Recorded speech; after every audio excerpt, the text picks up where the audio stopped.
soo leen bëggee abonné ci chaîne bu mag bii di Académie Minane dem leen YouTube bind Daaru Minane ngir nag nga abonné yomb na bësal cloche bi lépp yemb su boobaa dara nag dootu la rawati ci actualité ci communauté mouride ak chaîne bii di Daaru Minane. Honorable Mor Gaye bi ma ñëw itam ma ngi ànd ak général Diène ak Sémou Thioune ñu fekk fii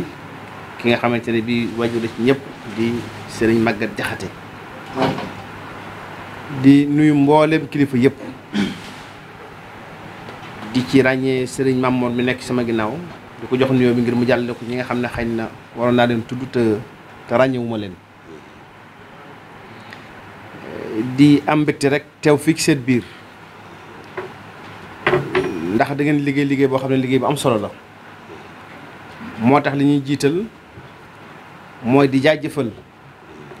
bureau bi nga xam ne moo fi nekkoon te sunu mbokk di sunu xarit soxna maam xarit jiite woon ko ci seen taxawaay bu rafet ak seen liggéey bu am solo boo xam ne liggéey nañ ko ci wàllu gerte gi fii ci biir dëkk bi di ndokkal tam nag bureau bi nga xam ne mooy bureau bu bees bi di fetli rek xëy na yaakaar yi nga xam ne ñëpp am nañ ko ci yéen di leen ñaanal yàlla ba yaakaar yooyu bañ a tas ci benn côté te lépp loo xam ne yéene ngeen ko mbooloo mi yéene ko organisation bi yéene ko réew mi sunu borom kat na leen ba ngeen def ko li nga xamante ne bii noonu ngeen ko bëgg. di rafetlu itam liggéeyu Rasiaat ndax fii ci dëkk bi foo naa kenn ku ne xam na gerte ni nga xam ne noonu la demee ak fii nga xam ne mooy Touba yaakaar naa ne non seulement ñi dàq bay ci réew mi ñi ci ëpp mën naa wax ne fii la ñu bàyyi ko waaye sax seen taxawaay tax na ba mel na ne fépp foo xam ne gerte ñor na fa ci réew mi rek lu ci ëpp dañ koy gàddu indi ko defare ko Touba kon liggéey bu am importance ngeen def ci dëkk bi nee ngeen ma dem ngeen ba mat lu mat 12000 ba 15000 membres yoo xamante ne bii ñu ngi liggéey ci yéen ngeen leen jox am xëy loolu bokkut ak yeneen dagg yi nga xamante ne bii xaj na biig ñu ngi ko doon waxtaane nga xam ne day mel ne boo jëlee ñi nga xam ne ñu ngi yëngu directement ci wàllu gerte fii ci dëkk bi lu gàtt-gàtt danañ jege peut-être 30 à 35000 personnes loolu nag tuutiwut ndax ci waxtu boo xam ne ñu ngi wax wàllu création d'emploi kon am ngeen apport bu rëy boo xam ne te ne bi yéen a ko indi ci koom-koomu réew mi yàlla itam dogal ngeen doon jëflante ak monsieur le président de la république mu jàppale woon leen ci loo xam ne amul benn nattable wax nga ko léegi ci sa discours boole leen ak Sonacos ngeen di liggéey loolu aussi nekkoon loo xam ne lu am solo la te mu nekkoon mbir moo xam ne mbir mu ko yitteel la ndax yu bari ndax li nga xam ne moo di agriculture naa ci wax sax léegi dafa am importance boo xam ne am na ko ci politique bi nga xamante ne bii mi ngi koy def waaye xëyum ndaw ñi xëyum jigéen ñi ak xëy ma ci biir réew mi dafa gis ne am na contribution boo xam ne mën ngeen ko ci indi ndax boo demee ki dëkk boo xam ne xañ na bëriwul ay industrie yéen ngeen créer de petites unités de production te loolu nekk li nga xam ne xañ na moo gën a dëppoo sax ak suñu koom-koom ndax moo gën a jege askan wi mooy ëpp flexibilité yenn industrie yi nga xamante ne bi yu mag lay doon nga xam ne kon dara ko ëpp njariñ kon loola moom loolu mu def ci loxoom foog naa ne lu rafet lay doon lu baax lay doon te itam njariñ ñun ñëpp gisoon nañ ko xëy na dem nañ ba ci biir contexte bi tax ba mu am ay jafe-jafe ay nit ñëw ci réew mi di jënd gerte gi ba yéen ngeen am difficulté jënd gerte mais aussi wax nga ko léegi moom tëj nañ frontières yi lu mat 2 mois yoo xamante ne bii xëy na ci booba sax Sonacos li mu amagu si néew ci diggante booba ca la ko amoon donc moo tax même xam ne waa jaaxal sax yéen lan moo tax 2 mois yooyu profité wu leen ci pour kam jënd gerte mais nekkul loo xam ne lu simple la bii wax naa leen ko parce que day mel ne da ngay méngale 35000 emplois yi nga xamante ne moom laa tudd léegi ak li nga xamante ne bii mooy 1 million d'agriculteurs bi nga xamante ne ñu ngi ci àll bi aussi di bay ñooñu aussi ñu war a sàmm seen intérêt état kon li war def moo di arbitrer entre li nga xamante ne bii ñoom ñooy liggéey ci wàllu industrie di ci jokk valeur ajoutée di créer ay emploi di fay ay l'impôt ak ñi nga xam ne xëy na ñooy producteurs yi nga xam ne ñoom ñooy bay directement te itam bu njëkk ñu daal jënd gerte gi xëy na ay 190 210 daaw ko sax mat ndax bu naan bi jeexee rek dañ koy mbappat jaay ko ci 175 mu daal di jeex kon loolu arbitrage boobu nag moo sababoon mu tëj frontières yi ngir permettre huileurs yi nga xam ne ñu ngi ci biir Sénégal ñu mën a approvisionné wu ba nga xamante ni employés yooyu danañ ko mën a conserver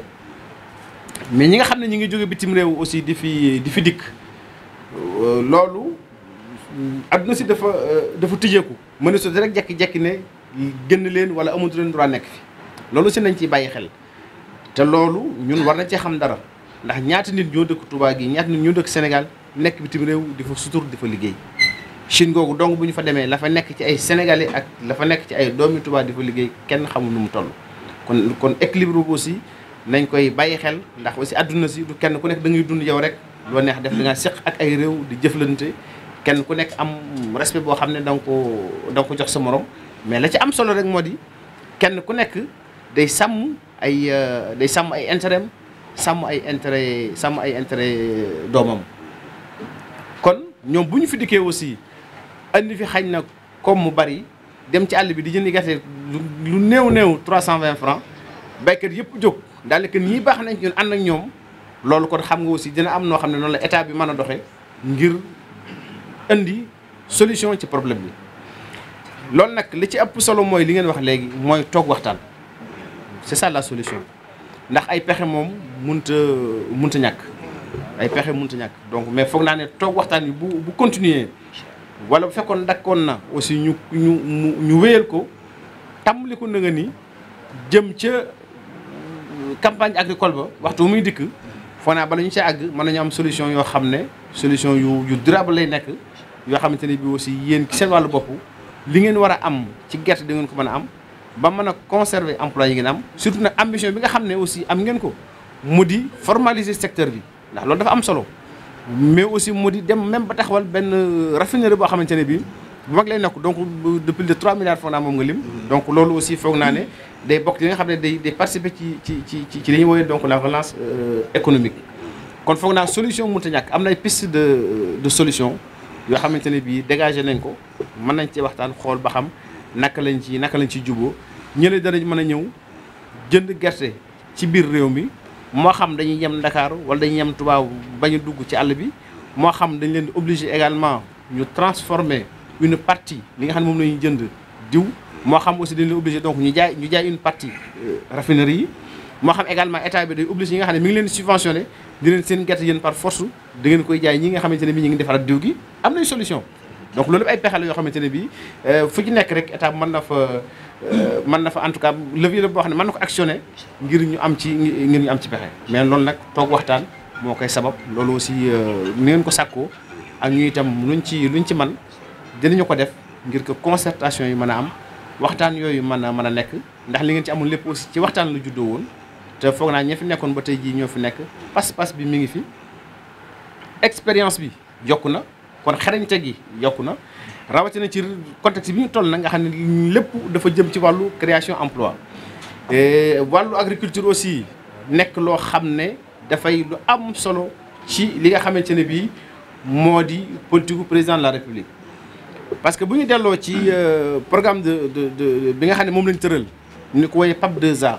nga xam ne lépp loo xamante ne bii mooy koom-koom ci wàllu réew mi moo koy doxal ci la ñu ko tënk pàcc bi nga xam ne moom la ci mbay mi am ëpp na mën na junniy milliards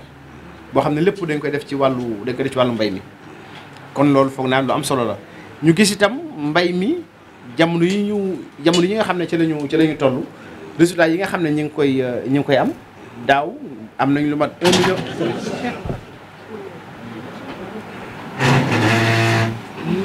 mbagaañu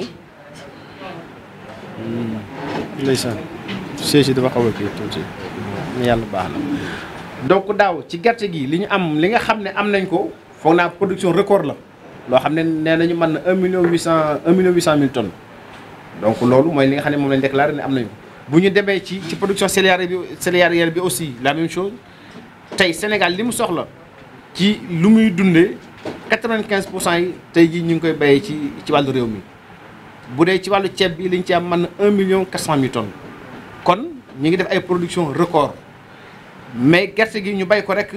noonu jaay ko amul solo li am solo mooy lii nga xam ne yéen a ngi koy def mooy ñu bay ko waaye également ñu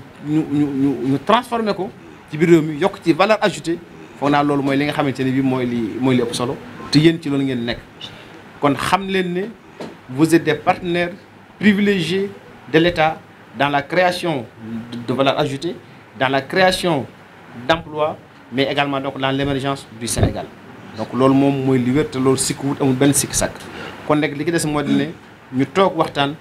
continuer la discussion mu bañ a dakk pour que ñu mën a am des solutions durables ba nga xamante ne bii kat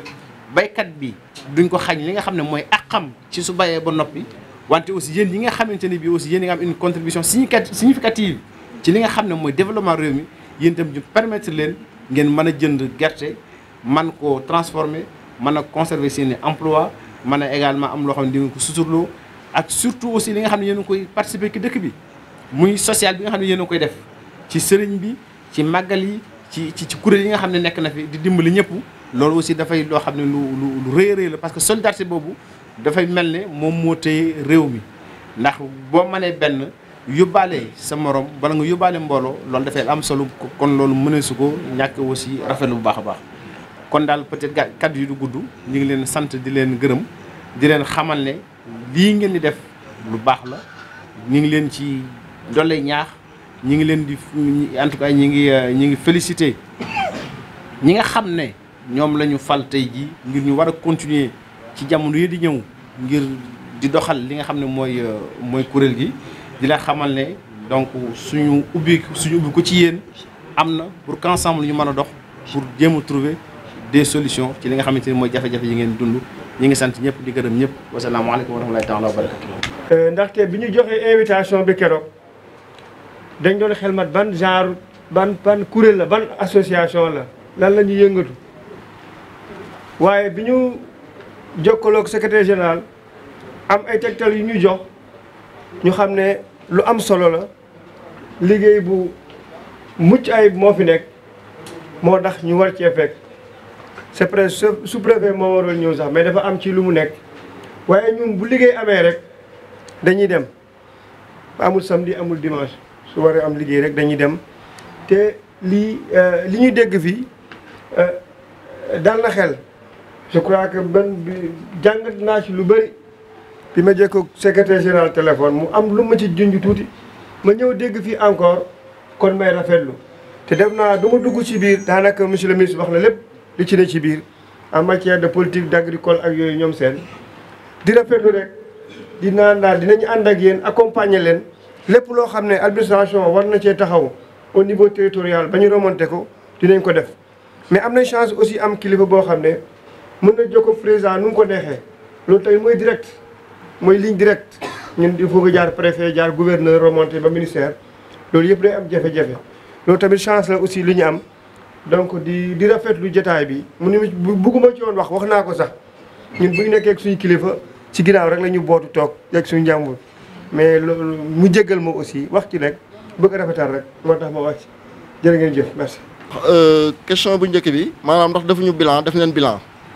bilan financier bi leen deful parce que 2018 ba léegi la te dama leen koy envoyé kenn ku ne ci sa courrier parce que 2016 lañ koy def assemblée générale de 2019 lañ koy def assemblée générale. 2018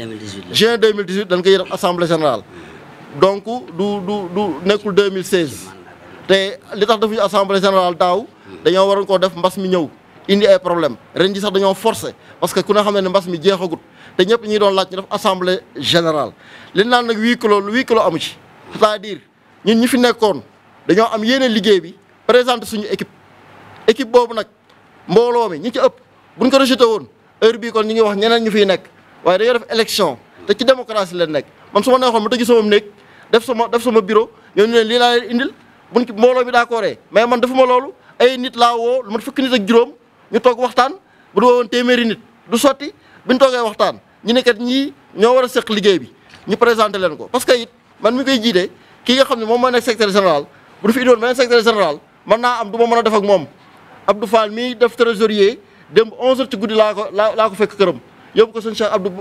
Laat ba Gaynde pour ñu Gaynde Fatma pour ñu waxtaan ak moom xëy na bu doon keneen la du ma ko man kon man ñi may àndal damaa jàpp ni ñooñu laa mën a àndal liggéey pour mu dox forcé wuñ ko kenn nag dañoo def élection majorité bi d'accord. waaw dañoo am mbir yu ñu réere dafa am prestation dañoo am association am société mooy def contrat pour am xaalis mooy def contrat pour embaucher nit société boobu nag deful assemblée générale association mooy def assemblée générale association koongam ci cotisation la koy jëlee ay dépenses am ci loolu la koy génne loolu mooy rapport bi nga xam dinaa ko publier ñëpp gis ko rapport boobu dafa négatif depuis 2019 de moins 81 000 francs depuis 2019 amu fi kenn ku mën a taxaw ni jël na ñaar dërëm def ko ci association bi day leen def nag bu day màggal amee ñu laaj ay cotisation jënd diw ziyaare sëñ bi yóbbu ko mais ci li dox association bi amu fi kenn ku fi mën a taxaw ni moom 2019 ba léegi jël na benn ñaar dërëm def ko ci caisse association bi ñi nga xam dañoo jëndoon carte membre ñu ngi ci liste bi dépense yi def ñu ci liste bi loolu nag yaakaar naa lu ko gën a leer moom ñun mënuñu ko. association bi ñu ko créé en 2016 am yéene gerte Sénégal ñu koy jënd am yéene diwu Sénégal ñu koy jaay bi ñuy waxtaan ak le ministre Aly Ngouille Ndiaye ci jamono yi moo nekkoon ministre de l'industrie moom moo ñu conseillé daan ñi association de banque du ko lebal xaalis association de mënut a jënd gerte da ngeen di ut benn coopérative wala benn société moom moo ñu conseillé loolu man sax coopérative laa xalaatoon gars yi nañu créé ab société bi ñu créé société bi ñu ne membre yi association bi ku ci bëgg a bokk da ngay indi 300 000 parce que société anonyme la te 10 millions mooy capital bi ñu wër 4 mois yoo xam ne dañuy wër membre yi di leen neexal pour ñu ñëw bokk 300 000 nag xëy na am na jamono yoo xam ni amuñu ko am na ñoo xam ni gëmuñu suñu gis-gis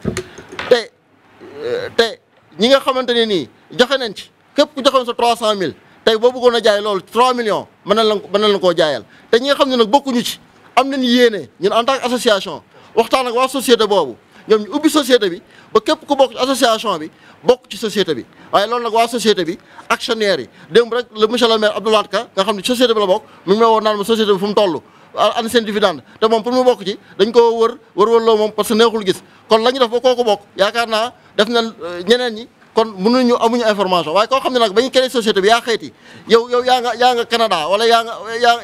nga Balloo ji munoo cee bokk ab société nag nekkul loo xam ni da ngay ñëw rek joxe 300 000 daal di bokk Sonatel Guèye action yi bu fekkoon ne 1 million am action mënul nekk société pour mu ubbeeku notaire moo ciy liggéey pour ñu ubbiwaat koy dañ koy tas loolu la actionnaire yi ñooy ciy waxtaan. waaw li koy tàkk la mooy association yi moom dafay nekkal ñëpp képp ku am machine u segal am carte d'identité mën nga bokk ci association société bi nag day wut xaalis day business moom mooy signé contrat moom mooy jaay diw moom mooy jënd diw loolu société bi nag moom ba mu amee prestation bi man maa doon joxe gerte gi maa doon laaj ràkkal gi risques yi ci am maa ko jëloon tey bu fekkoon dañoo luubal lu dul jeex soxna maam xarit amu fi kenn ku muy topp man lay topp man maa jël risques yi mais loolu jeex na booba ba prestation ba jeexee ci la sama contrat ji association amul kenn ku ciy liggéey ñu lay fay par weer c'est bénévolat la loolu moom yaakaar naa wax ko association du mënul sax defal nit contrat parce que ni ne yaa amu ko bénévolat mooy liggéey ci association man Rasiaat liggéeyuma ci di fayeeku tey nag bu ñu demoon ba société bi am contrat boo xamante prestation la ñoom waa société bi man bokkuma ci société bi ci dirigeant yi ñoom bu leen neexee ñu ne Ousmane lii defal ñu ko parce que xëy na directeur bi moom du mën a toog foofu di liggéey suba ak ngoon mu ne Ousmane lii gérer ma ko bu boobaa man dama ne da ngeen may fay du ma liggéey lii indi xaalis ba pare naan leen damay liggéey ci Mali Faro parce que man mën naa nekk ci leneen damay waxaale ñoom da ngeen may fay